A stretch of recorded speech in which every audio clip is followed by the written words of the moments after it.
الحمد للہ رب العالمین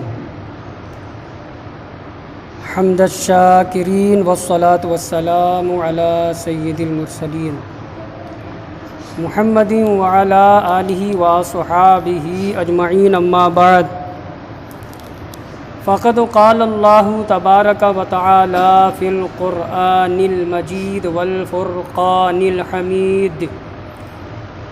اعوذ باللہ من الشیطان الرجیم، بسم اللہ الرحمن الرحیم۔ وما قدر اللہ حق قدرہ اذ قالوا ما انزل اللہ علی بشر من شیء قل من انزل الکتاب الذی جاء به موسیٰ نورا وہدی للناس تجعلونہ قراطیس تبدونہا وتخفون کثیرا وعلمتم ما لم تعلموا انتم ولا آباؤکم قل اللہ ثم ذرہم فی خوضہم یلعبون۔ صدق اللہ العلی العظیم۔ بزرگوں اور عزیز دوستوں، سورہ انعام کی آیت نمبر 91 خطبے کے بعد پڑھی گئی ہے، ترجمہ سماعت کرو۔ اللہ پاک فرماتا ہے وما قدر اللہ حق قدرہ، انہوں نے اللہ کی قدر نہیں کی جیسا کہ اس کی قدر کا حق ہے۔ اذ قالوا، جب انہوں نے کہا، ما انزل اللہ علی بشر من شیء، جب ان لوگوں نے کہا اللہ نے کوئی چیز کسی انسان پر نازل نہیں کیا۔ قل، اے نبی کہہ دو، من انزل الکتاب، کس نے وہ کتاب نازل کی، الذی جاء بہ موسیٰ، کس نے نازل کی وہ کتاب جو کتاب موسیٰ لے کر کے آئے، نورا وہدی للناس، وہ کتاب نور تھی، روشنی تھی اور لوگوں کے لیے ہدایت تھی۔ تجعلونہ قراطیس، تم لوگوں نے بنا لیا اس کتاب کو ورق در ورق، الگ الگ کاغذ، تبدونہا وتخفون کثیرا، تم اس کے بعض حصے کو ظاہر کرتے اور زیادہ تر اس کے حصے کو تم چھپا دیتے تھے۔ وعلمتم ما لم تعلموا انتم ولا آباؤکم، اور تمہیں سکھلایا گیا وہ کچھ جو تم نہیں جانتے تھے، نہ تم جانتے تھے نہ تمہارے باپ دادا لوگ جانتے تھے۔ قل اللہ، اے نبی کہہ دو اللہ نے نازل کیا۔ ثم ذرہم فی خوضہم یلعبون، پھر انہیں چھوڑ دو یہ اپنی بدتمیزیوں میں کھیلتے رہیں۔ ترجمہ میں نے آیت کا کیا۔ آیت کے نزول کا ایک خاص واقعہ ہے، اور جو واقعہ یہاں بیان کیا گیا یہودیوں کا ہے۔ اب آپ سنیے تفسیر۔ قرآن نے کہا وما قدر اللہ حق قدرہ، انہوں نے یعنی یہودیوں نے، قبیلہ یہود کے لوگوں نے اللہ کو نہیں پہچانا جیسا کہ اس کو پہچاننے کا حق تھا۔ یہ تفسیر ہوئی۔ آگے والا جو جملہ ہے اذ قالوا ما انزل اللہ علی بشر من شیء، جب کہ ان لوگوں نے کہا، یہودیوں نے کہا، قبیلہ یہود کے لوگوں نے کہا، کیا کہا؟ ما انزل اللہ نے نازل نہیں کیا، علی بشر، کسی بھی انسان پر، من شیء، کوئی بھی چیز، کسی انسان پر اللہ نے کوئی چیز نازل ہی نہیں کی، انکار کر دیا۔ ابھی تک قرآن کا انکار کر رہے تھے، واقعہ سنیے گا آگے۔ اب یہ کہہ دینا کہ اللہ نے کسی بھی انسان پر کوئی چیز نازل ہی نہیں کی، بس تو قرآن کے ساتھ ساتھ جتنی کتابیں آئیں قرآن سے پہلے، جن انبیاء پر، جن رسولوں پر، سب کا انکار ہو گیا۔ اتنے بڑے احمق تھے، اپنے نبی کی نبوت کا بھی گویا کہ انہوں نے انکار کر دیا، اور ان کے نبی پر جو تورات، جو انجیل نازل ہوئی تھی اس کا بھی انکار کر دیا۔ کیوں؟ صرف محمد رسول اللہ کی مخالفت میں۔ اتنے بڑے احمق تھے۔ پورا واقعہ میں بیان کروں گا تفسیر میں۔ تو اب دیکھیے کیا ہے واقعہ. کہتے ہیں سعید بن جبیر مشہور تابعی ہیں، مفسر قرآن ہیں، ان کا کہنا ہے، یہ تفسیر بیان کر رہے ہیں اس آیت کی. کہتے ہیں جاء رجل من الیہود، قبیلہ یہود کا ایک آدمی آیا حضور کے پاس، یقال لہ مالک بن سیف، اس کو مالک بن سیف کہا جاتا تھا. یعنی مالک بن سیف نامی ایک یہودی حضور کے پاس آیا، یخاصم النبی بمکہ، جب اللہ کے نبی علیہ السلام مکہ میں تشریف فرما تھے تو مکی دور کا واقعہ ہے. اس زمانے میں ایک شخص یہودی ایک شخص آیا مالک بن سیف نامی، اور آ کر کے حضور سے مخاصمت کرنے لگا، جھگڑنے لگا. اور یہاں روایت خاموش ہوگی، جھگڑا کیا رہا؟ نہیں مانتے ہم آپ کو نبی، ہمارے نبی تھے. سمجھے جو سیاق و سباق بتا رہا ہے، مگر حماقت میں اپنے نبی کی بھی تکذیب کر دی. تو اس کے بعد کیا ہوا؟ حضور سے جھگڑنے لگا حضور کی نبوت کے تعلق سے. فقال لہ النبی، اللہ کے نبی صلی اللہ علیہ وسلم نے اس سے فرمایا، وہ طیش میں آ رہا ہے. حضور کہاں طیش میں آتی تھی؟ حضور کہاں غصے میں آتے تھے؟ غصے میں نہیں آتے تھے. اور اگر غصے میں آئے تو کب؟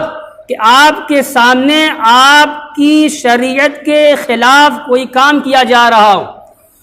تو اس وقت حدیث پاک میں ہے کہ اس وقت جو آپ کی کیفیت ہوتی تھی تو زبان سے کسی کو برا بھلا نہیں کہتے تھے، ہاتھ سے مارتے پیٹتے نہیں تھے، بس غصے کی ایک علامت اور ایک نشانی چہرے مبارک میں ظاہر ہوتی تھی. سرخ ہو جاتا تھا چہرہ، غصہ ہو جاتے تو پھر اپنی دعوت و تبلیغ کا فریضہ کیسے انجام دیتے؟ اور دونوں میں کیا فرق رہتا؟ وہ تو تیش میں تھا ہی، آپ بھی تیش میں آ جاتے، چلا گیا ہوتا دھیرے سے. مگر کیا آپ کا حکیمانہ انداز تھا، غصے میں نہیں آئے. آپ نے کیا فرمایا؟ انشدوک باللہ الذی انزل التوراۃ علی موسیٰ. یہود ہو نا، یہود تو مانتے ہیں موسیٰ علیہ السلام کو. تمہیں قسم دیتا ہوں، میں تمہیں قسم دلاتا ہوں اس اللہ کی جس اللہ نے موسیٰ علیہ السلام پر تورات نازل کی، اس اللہ کی قسم دیتا ہوں. اما تجد فی التوراۃ ان اللہ یبغض الحبر السمین، اسی تورات میں جو تورات اللہ نے موسیٰ پر نازل کی، اسی تورات میں جو بہت ساری تعلیمات ہیں، اچھی باتیں ہیں، اللہ کا کلام ہے، اسی تورات میں ایک جملہ یہ بھی ہے، سن. وہ کیا فرماتے ہیں حضور؟ کیا تورات میں لکھا ہوا نہیں ہے؟ اور تم خود مالک بن سیف، تم خود ایک عالم ہو، حبر ہو. حبر کہتے ہیں یہودی عالم کو. تم ایک یہودی عالم ہو، پڑھے لکھے ہو، کیا تم نے تورات میں یہ تورات کی آیت نہیں پڑھی، اس کا ٹکڑا نہیں پڑھا؟ کیا کہ اللہ تعالی موٹے حبر کو، موٹے عالم کو ناپسند فرماتا ہے، اور اتفاق سے بہت موٹا تھا. جیسے ہی آپ نے فرمایا کہ تورات میں لکھا ہوا نہیں ہے، تم نے نہیں پڑھا ہے کہ اللہ تبارک و تعالی موٹے عالم کو مبغوض رکھتا ہے، موٹے عالم کو پسند نہیں فرماتا، اور وہ موٹا تھا. کہتے ہیں وَكَانَ حِبْرًا سَمِينًا، اور مالک بن سیف یہ خود موٹا تھا. فَغَضِبَ، حضور کی جب یہ بات سنی اور غصے میں لال ہو گیا. فَقَالَ، اور جب غصے میں آیا اور زیادہ تو کیا کہا؟ وَاللَّهِ، اللہ کی قسم، مَا أَنزَلَ اللَّهُ عَلَى بَشَرٍ مِّن شَيْءٍ، اللہ نے کسی انسان پر کوئی چیز نازل ہی نہیں کی. اسے تورات کا بھی انکار کر دیا، اپنے نبی کی نبوت و رسالت کا بھی انکار کر دیا. آگے کیا ہے واقعہ؟ اتنی بات ہوئی، اب دوسری تفسیر بیان کر رہے ہیں، بعد میں دونوں کو جوڑ دیں گے، تو میں دوسری تفسیر چھوڑ دے رہا ہوں. یا وہی واقعہ ہے، کہتے ہیں نزلت فی فنحاس بن عزورہ، نام سے بدل گیا ہے کہ فنحاس بن عزورہ جو یہودی تھا اس کے بارے میں نازل ہوئی، اور اسی نے یہ باتیں کہی تھی، تو حضور نے اس کے جواب میں یہی فرمایا تھا. وہ بھی موٹا تھا. تو اس کے بعد کیا ہوا؟ تو بہرحال آگے جوڑ دے رہے ہیں دونوں واقعے کو، دونوں تفسیر کو. کہتے ہیں کہ فنحاس بن عزورہ رہا ہو یا پھر مالک بن سیف رہا ہو، جب اس نے نبوت موسوی کا انکار کر دیا اور یہود نے سنا کہ محمد سے جھگڑنے میں یہ اتنا حد درجہ آگے بڑھ گیا کہ خود ہمارے نبی کی نبوت کا انکار کر دیا، تو کہا یہودیوں نے اس سے، کیا کیا تم نے؟